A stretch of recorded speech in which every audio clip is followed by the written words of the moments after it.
सहाफत को रियासत का चौथा सुतून कहा जाता है, लेकिन यह भी एक हकीकत है कि इस सुतून ने माजी से लेकर अब तक बेशुमार किस्म के दबाव का भी सामना किया है। हर दौर में सहाफ़ियों के खिलाफ मुकदमात भी बने, सहाफ़ियों के खिलाफ चार्जशीटें भी बनाई गईं, सहाफ़ियों ने जेलें भी काटी, कोड़े भी खाए, नौकरियों से भी निकाले गए।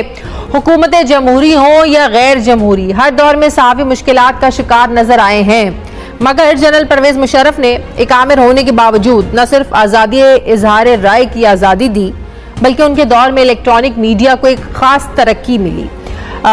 इस वक्त लेकिन मुल्क में अखबारात और जो टीवी चैनल्स हैं ये देखे और अनदेखे दबाव का शिकार हैं। वर्ल्ड फ्रीडम इंडेक्स के मुताबिक इस वक्त पाकिस्तान का नंबर 180 ममालिक में से 145वें नंबर पर है।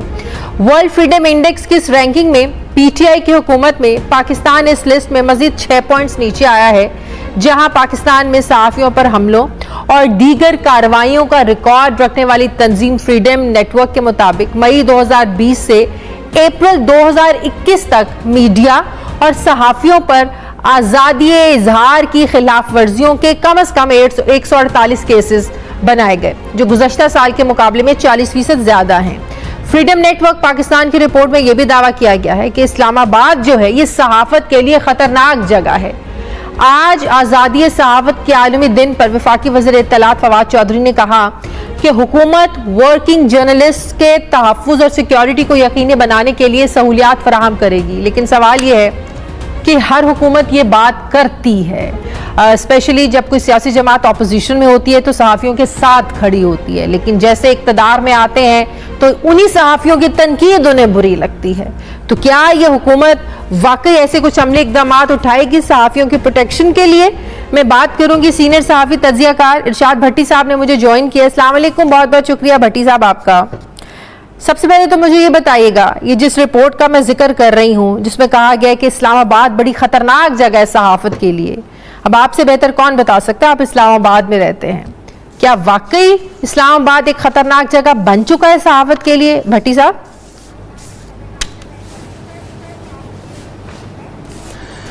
देखिए शाजी, आपने बहुत एक खूबसूरत चंद जुमले बोले। उन जुमलों पर से इब्तदा करते हुए सबसे पहले तो अपने गिरेबान में झांकते हुए कुछ सवाल हैं वो मैं आगे रखना चाहता हूं अपने तमाम साफियों से, फिर उनके मसाइल पर आता हूं।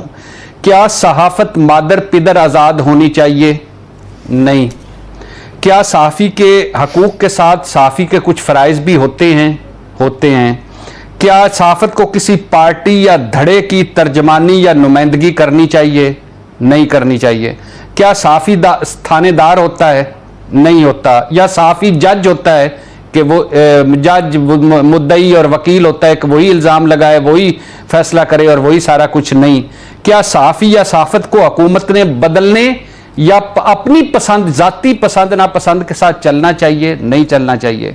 क्या सहाफत किसी का सहाफत या सहाफ़ी किसी का आलाकार या एजेंट होता है, या उसका कोई जो भी वो रिपोर्ट कर रहा होता है उस पीछे एजेंडा होता है? नहीं होना चाहिए, बिल्कुल भी नहीं। सहाफत को जिस तरह आजकल के हमारे सोशल मीडिया के, जहां जहालत इतनी है, जहां एजुकेशन नहीं है, वहां जो सोशल मीडिया के 12 मिसालों वाला तड़का लगा हुआ है, और जिसके बाद सहाफत और सोशल मीडिया ऐसा हो गया है कि जिस पर चाहे इल्जाम लगा दो, जिसकी चाहे पगड़ी उछाल दो, जिसको चाहे जो मर्जी गाली दो।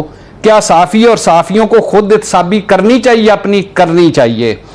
अब ये है आज के सहाफ़ियों के दिन। मैं एक बहैसियत एक सबसे छोटा, सबसे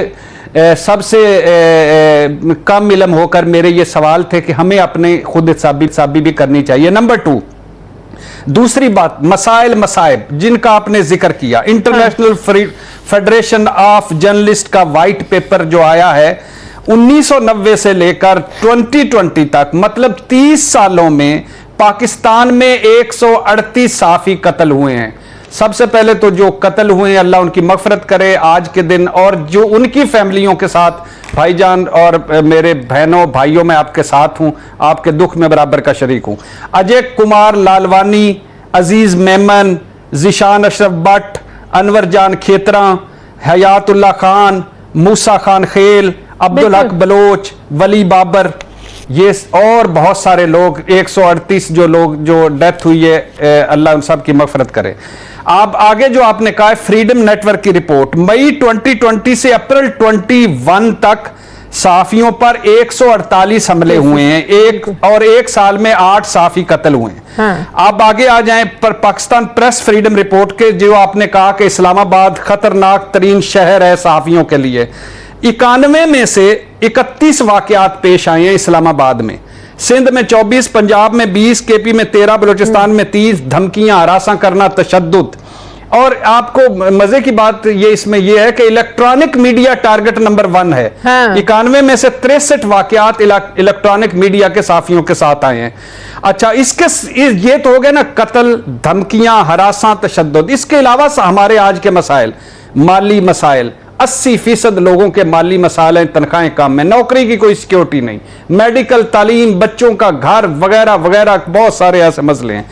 अब इन्होंने हमारे साथ किया क्या? मजे की बात, अयूब खान का प्रेस एंड पब्लिकेशन आर्डर देख लें, भुट्टो साहब की जेलें देख लें, जिया के कोड़े देख लें, बीबी बेनजीर भुट्टो साहबा के मुकदमे देख लें, नवाज शरीफ साहब के गद्दारी के मुकदमे देख लें, मुशर्रफ साहब जिन्होंने इलेक्ट्रॉनिक मीडिया पर उनकी मेहरबानी की एक बहुत बड़ा एक इंडस्ट्री कायम की, उनके टीवी चैनल बंद करने के देख लें या उनके मीडिया पर दबाव देख लें। जरदारी साहब ने हमें सियासी अदाकार कहा, बिलावल भुट्टो ने हमें कहा कि सिलेक्टेड मीडिया बदनीयत मीडिया। और अब आ जाए अपने कायद मोहतरम, आप आ जाए अपने कायदे मोहतरम इमरान खान पर। पूछने लगी हूँ, इमरान खान जब ऑपोजिशन में थे, दिली ख्वाहिश थी कि साफी जो है वो हुकूमत की नाअहली और अवाम दुश्मन जो पॉलिसीज हैं उनको उजागर करें, और हम सब ने बड़ा साथ दिया है, पूरे मीडिया ने बड़ा साथ दिया है। इनकी प्रेस कॉन्फ्रेंसिस को, धरने की कवरेज, बड़ी लंबी लंबी घंटों घंटों इनकी कवरेज दिखाई है। लेकिन आज आपको भी क्या वाकई महसूस होता है यही इमरान खान आज तनकीद बर्दाश्त करने की सलाहियत नहीं रखते, आज तनकीद बर्दाश्त नहीं कर सकते इमरान खान? सबसे पहले तो आप ये ज़हन में रखिए कि इनके 2 चेहरे तो पक्के हैं हर सियासतदान के। हाँ। एक इक्तदार का, एक अपोजिशन का। हाँ। इक्तदार में जब होते हैं तो ये फिरौन हो जाते हैं, इनकी बातें हम हुक्मरान खानदान। हाँ। चेयरमैन नैब की क्या मजाल, फलाने की क्या मजाल, फलाने की क्या जुर्रत। एक जब अपोजिशन में आते हैं तो पता है क्या करते हैं, जमहूरियत का दर्द, सिविलियन बालादस्ती का दर्द, वोट को इज्जत देने का दर्द, साफियों का दर्द। आज मैं सोच रहा हूं आज यानी मकाम देखें कौन सा, मरियम नवाज साहबा ने ट्वीट किए हुए हमारे लिए आजादी सहाफत के लिए, और मरियम नवाज साहबा को मैं बताना चाहता हूं मलिया लोधी पर मुकदमा, मीर शकील रहमान पर मुकदमा, नजम सेठी पर मुकदमा, जंग एक पेज का, जियो बंद, जियो गद्दार, और अकबर भट्टी पे से शुरू हुए पाकिस्तान वाले से मुकदमे, और ये सारे किए नवाज शरीफ साहब ने। शाहिद खान अब्बासी ने एक एग्जीक्यूटिव पैमरा आर्डर से बाईपास करके तो सारे चैनल बंद कर दिए। बिल्कुल, और वो आज आजादी सहाफत हमें सिखा रहे हो, हमारे साथ खड़ी हुई है, ये होते हैं अपोजिशन का। अच्छा, आ जाइए इमरान खान साहब पर। आजाद जमहूरियत, आजाद मीडिया की मरहूने मिन्नत होती है। 22 साल हम मीडिया इनके साथ